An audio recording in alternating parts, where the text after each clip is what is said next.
Hello friends, आपके अपने ही channel ठीक है में स्वागत है। सुबह का वक्त है और रुख करते हैं शिक्षा विभाग से जुड़ी तमाम खबरों की तरफ।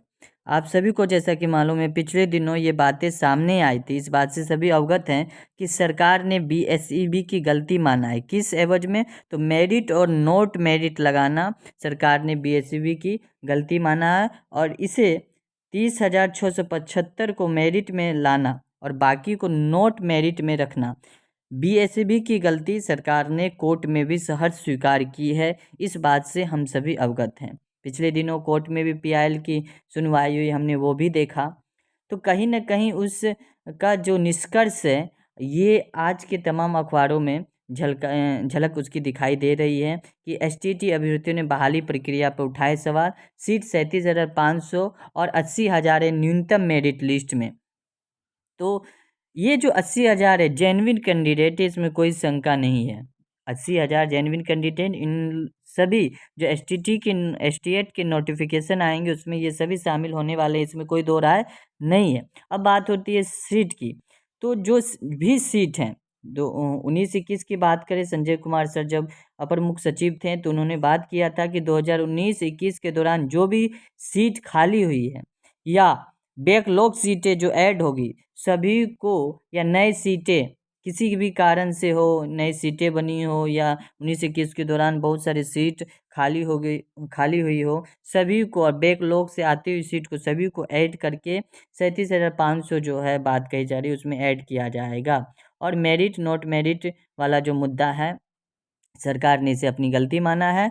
और आप सभी को पता है कि एसएससी में और बाकी एक और सब्जेक्ट में सीट काफ़ी क्या है, कम है और कैंडिडेट्स ज़्यादा हैं। तो हम लोगों को ये प्रयास होना चाहिए कि सीट कैसे बढ़ी जाए। ये नोट मेरिट वाले मुद्दे को छोड़कर ये मुद्दा बहुत पुराना हो गया, इसमें कोई अब जान भी नहीं है, बेसलेस बातें हैं ये सभी। आप सभी इस बात पर ध्यान दीजिए कि सीट ज़्यादा से ज़्यादा सरकार कैसे बढ़ाए, इस बात का प्रेशर सरकार पे बनाएं कि सीट बढ़ाएं, सीट इंक्रीज करें। इसके अलावा कोई दूसरा ऑप्शन नहीं है। आते हैं, देखते हैं यहाँ पे मुख्य बातें क्या है। यहाँ पे आप देख सकते हैं एसटीटी उत्तीर्ण अभ्यर्थी गए कोर्ट, कहा सभी क्वालिफाइड कैसे हो सकते हैं। पहले चरण 37,675 रखा गया था और मेधा सूची में, बाद में सरकार ने बदला आदेश। 80,000 का नियोजन, तो सीट क्यों नहीं बढ़ाती सरकार? इस बात पे हम लोगों को जोर देना चाहिए।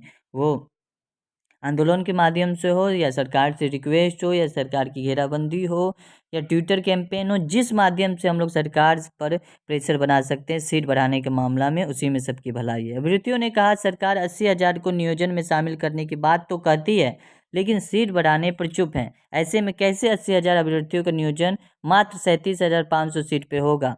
सही बात है, एक बड़ा सवाल है ये। सरकार पहले मेरिट आने वाले अभ्यर्थियों का नियोजन करे, बाद में क्वालिफाइड वाले का। तो ये इनका ऑप्शन है कि अगर सीट सरकार नहीं बढ़ाती है तो पहले मेरिट में जो हैं उनका नियोजन करे, उसके बाद जो क्वालिफाइड हैं उनका नियोजन करे। तो ये सरकार पे डिपेंड करती है वो क्या करती है। और सीट अगर बढ़ाती है तो जितने भी 80,000 कैंडिडेट हैं सबका कहीं ना कहीं बेला पार हो जाएगा।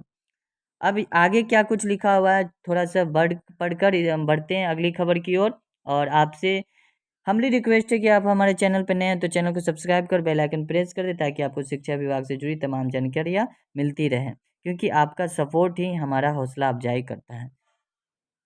सूबे में माध्यमिक उच्चतर माध्यमिक में 37,500 सीट है, वहीं 80,000 अभ्यर्थी एसटीईटी के न्यूनतम मेरिट में शामिल है।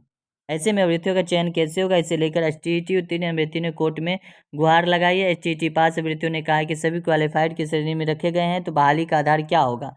इनका भी कहना सही है, अगर बहाली का आधार समान है तो सीट बढ़ाई जाए। अभ्यर्थियों ने कहा कि पहले 30,675 अभ्यर्थियों को मेरिट लिस्ट में रखा गया था, बाद में सरकार ने अपने आदेश में बदलाव किया, सभी को क्वालिफाइड कर सूची निकाली गई। अभ्यर्थियों के इस मामले पर 5 जनवरी को पहली सुनवाई करते हुए पटना हाईकोर्ट ने जवाब देने के लिए 4 हफ्ते का समय शिक्षा विभाग को दिया है। एसटीटी 2019 की ऑनलाइन परीक्षा 9 सितंबर से 21 सितंबर 2020 के बीच बिहार के विभिन्न जिलों के 317 केंद्रों में हुई थी। रिजल्ट 12 मार्च 2021 को जारी किया और इसमें पेपर 1 में 16,068 अभ्यर्थियों को मेरिट में रखा गया और 8,531 को पेपर 2 में इसके बाद 3 विषय संस्कृत, विज्ञान, उर्दू की परीक्षा का परिणाम 22 जून 21 को प्रकाशित किया गया। ये सभी बात से हम लोग अवगत हैं, जो ये सभी प्रक्रिया हुई, जिसमें 6076 अभ्यर्थियों को मेरिट में रखा गया। ये जितने भी अभ्यर्थी हैं, ये उनका कहना है कि 80,000 अभ्यर्थियों ने न्यूनतम कट ऑफ को पार किया है। वहीं नोटिफिकेशन के अनुसार 30,675 अभ्यर्थी ही मेरिट में है। शिक्षा विभाग ने विज्ञापन के विरुद्ध जाते हुए एक विभागीय अधिसूचना जारी किया, न्यूनतम कट ऑफ प्राप्त करने वाले सभी 80,000 अभ्यर्थियों को नियोजन में शामिल करने की बात कही। यह सीधे तौर पर नोटिफिकेशन और संविधान के अनुच्छेद 309 का उल्लंघन है। सही बात है, इस मुद्दे पे हम लोग भी कई बार चर्चा कर चुके हैं। ऐसे में अभ्यर्थियों ने पटना हाईकोर्ट में जनहित याचिका दायर की है। याचिका की सुनवाई के क्रम में हाईकोर्ट ने शिक्षा विभाग से सवाल पूछा है कि नोटिफिकेशन के साथ खिलवाड़ क्यों हुआ। 4 सप्ताह का समय शिक्षा विभाग को कोर्ट में जवाबी हलफनामा दायर करने को दिया गया। केस की अगली सुनवाई 17 फरवरी को निर्धारित की गई है। तो देखिए आगे क्या होता है।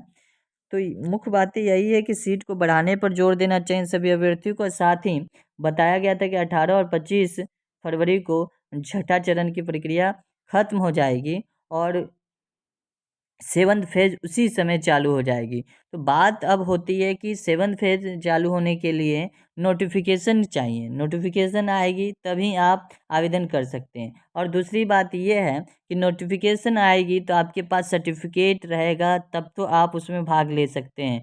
तो इसी मसले को हल करने के लिए एसटीईटी अभ्यर्थी ने आंदोलन किया गर्दनी बाग में, अंक प्रमाण पत्र जारी करने की मांग को लेकर धरना की और साथ ही साथ एसटीईटी सर्टिफिकेट की भी मांग की। एसटीईटी 2019 में सफल अभ्यर्थी अंक पत्र जारी करने के साथ ही जल्द नियुक्ति की मांग कर रहे हैं। अंक पत्र प्रमाण पत्र जारी करने को लेकर शुक्रवार को एसटीईटी 2019 सफल अभ्यर्थी गर्दनी बाग धरना स्थल पर बैठ गए और अभ्यर्थियों को इसको लेकर शिक्षा मंत्री को भी पत्र लिखा।